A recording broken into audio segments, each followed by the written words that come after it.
What is an unspoken reality of casinos that is purposely kept hidden from the public's awareness? I did a large project on Las Vegas casino designs when I was an architecture student.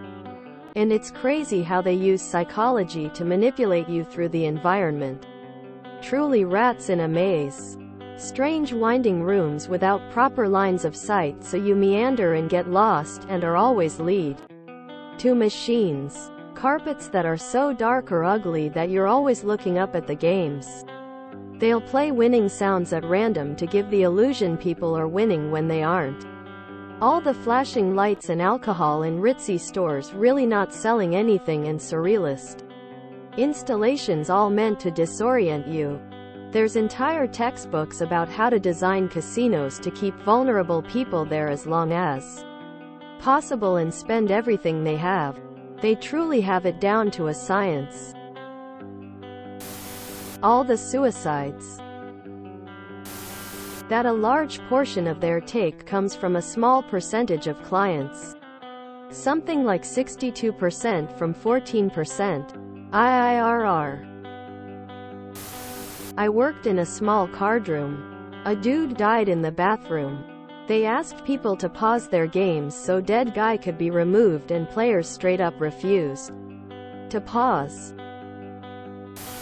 The thing I always hated seeing most working at a casino is the hundreds of tour buses busing in people from senior homes and communities. A lot of them clearly not in the right mental space to be left alone in an environment like that. All of them just let roam freely onto the gaming floor unsupervised, like releasing a bunch of fish into the water. I've talked to many of them. A lot of them love going to the casino and are clearly still able to responsibly make a decision like that. For a lot of them it's just their field trip of the day or week. For some of these people, so if they choose not to go, then they're stuck in the home. It just always felt and looked so predatory. You have old folks suffering from dementia and Alzheimer's getting preyed upon and coaxed into dumping all of their money. There are spectators disguised as average gamblers who are just loan sharks. They prey on people who play and lose big and will follow them when they leave, soliciting to them to borrow money. I worked in 2 casinos and everything I saw was completely above board. There's nothing systemic that I can point to. A flatmate who worked in a different casino but for much longer than I had said he can manipulate the spin to hit a fairly accurate section of the roulette wheel. He knew I'd worked in casinos and he said it in such an offhanded manner, in passing, like it was something I'd already be aware of, that I have no reason not to believe that with practice and enough experience someone could do this. The amount of crying people do when they come back to my window asking for their money back for rent, food and medication. Me as a cage cashier having to tell them no. Sorry. No clocks? How boring they are. I worked as security for a casino for 4 years. Working there is like going to high school all over again. It's insane. The ages range from 1860, so you get a mix of everybody. And the deaths. They go seemingly unnoticed, not that we should be announcing it or anything.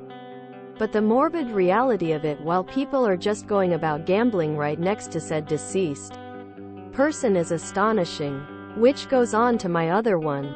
People are addicts and couldn't be bothered to take their eyes off the screen. I've seen a lady throw up against a wall and continue playing. Nothing about puking alerted her to seek water or help. Nothing about puke literally inches from her face bothered her. Humans are strange. If you win too often, they will get suspicious and may throw you out. They assume you are cheating. There are cameras literally everywhere and someone is probably watching your every move. All of the mega hotels and fancy attractions were built with losers' money. Casinos like to play fast upbeat music over the speakers because it tends to speed up the pace of how fast you gamble. All the casino movies have that room where security takes you and beats you up. Are those real? The human trafficking. The amount of gambling addicts out there. I honestly think gambling addiction may be bigger than alcoholism, especially with the amount sports betting has blown up over the last few years. The amount of people who get robbed. I was at a major 5-star hotel casino in Vegas. It was 8 a.m. so it was pretty slow. I walked through the casino to get breakfast. A drunk guy was at a table game and fell off the chair onto the ground in slow motion. The pit boss picked him up and put him back on the chair. Last time we walked through a casino, not one person who was playing was smiling. No clocks anywhere. Don't want you to be able to tell time. Also strategic window placement to accomplish the same feat. A couple of things I thought of since reading the other comments. I wasn't quite sure what you were looking for with my previous answer. There are a lot of people who sleep in their cars. I'd close the casino and the last 2 players who were in when I closed were first through the door. When I opened a few hours later, wearing the same clothes. They'd do this for days at a time in the same clothes. It was pretty depressing to see. They'd never talk. At all. Nothing. Just gamble and occasionally eat and go to the toilet. When you go with your friends at the weekend for your 3 times a year local casino visit with your set limits etc., you're surrounded by hardcore addicts.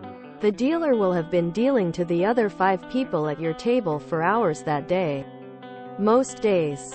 For months or years. But you'd never know it. A regular walks into a bar and you see the bartender say, "Hey Jim. Here's a glass of the usual," and they chat away like old friends. In casinos they don't get treated like regulars at your local bar because they don't engage with the staff. They're not there for company and the atmosphere and to unwind on the way home from work. And they rarely look any different from you, maybe not as dressy because it's not a special night out. Imagine going to a bar and 90% of the people in there had jaundice and uncontrollable shakes, had pissed themselves and had vomit stains on their shirt. It wouldn't be much fun surrounded by an addiction with visible signs. If you enjoyed this video, please check out our playlists full of similar content. Epic Haircast is like doom scrolling for your ears. Please like, share, and subscribe.